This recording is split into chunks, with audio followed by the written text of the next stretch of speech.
Hi, welcome back to Extra Innings with Bob.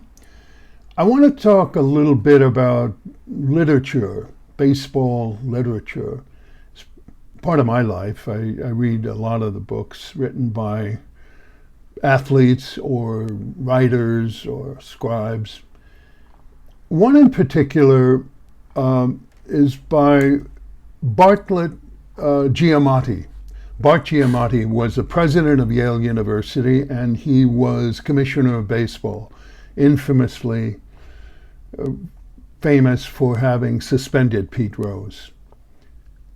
Unfortunately, he died a couple weeks after he did that, and that's still a controversy. But he writes about home plate, home. The other night we were at a game, and I was amazed at how long it takes for two field employees to work on home plate and level it and put the dirt there and mark it. It's very meticulous work, almost as meticulous as the mound itself. But Bart Giamatti wrote this: "Home is an English word virtually impossible to translate into other tongues. No translation captures the associations, the mixture of memory and longing, the sense of security and autonomy and accessibility, the aroma of inclusiveness, of freedom from weariness that cling to the word home and are absent from house or even my house." Home is a concept, not a place. It is a state of mind where self-definition starts.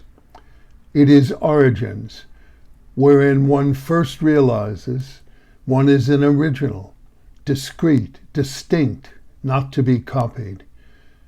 Going home is where restoration occurs, because that is where it matters most. In baseball, the journey begins at home. Negotiates the twists and turns at first, often founders far out at the edges of the outer world, at rocky second, the farthest point from home. Whoever remains there are said to have died on base.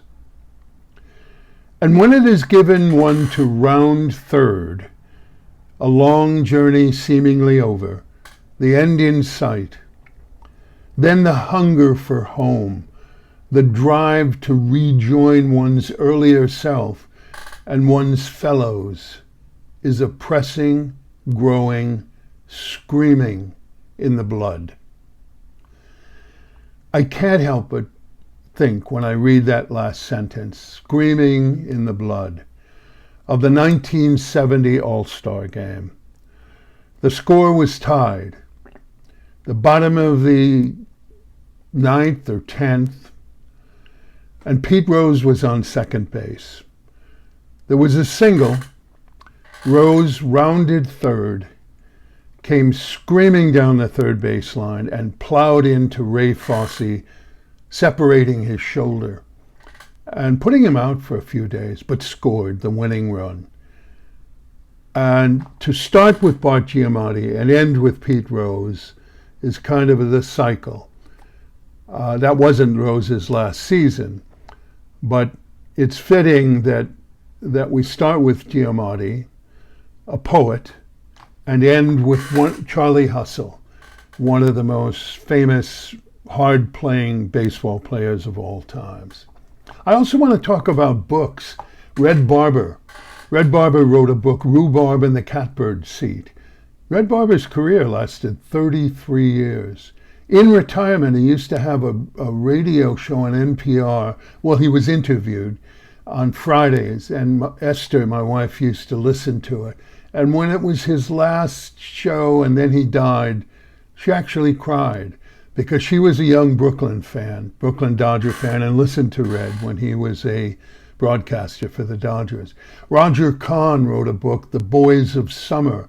He was a young sports writer for the Herald Tribune who grew up in the 30s and 40s in the shadow of Ebbets Field.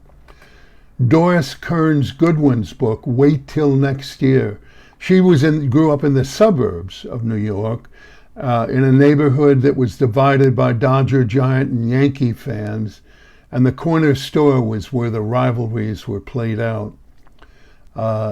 She came from a neighborhood where the kids would play from sunup to sundown, and she was a Dodger fan. George Will wrote a book, Men at Work, and let me read from the dust cover. Being an informed, observant baseball fan, this book is a form of participation in the complex, subtle game. As he says, this is indeed a game, but one at which men work with admirable seriousness.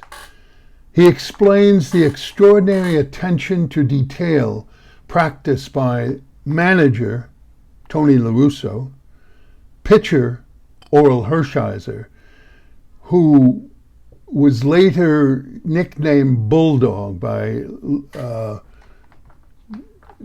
Tommy Lasorda, because they thought Orel was a little soft. He wasn't hard enough, so they named him Bulldog. And batter Tony Gwynn. And of course, defensive player Cal Ripken Jr. Those books are readable, and if they're on my shelf, and hopefully they're on yours. So I'll see you next time.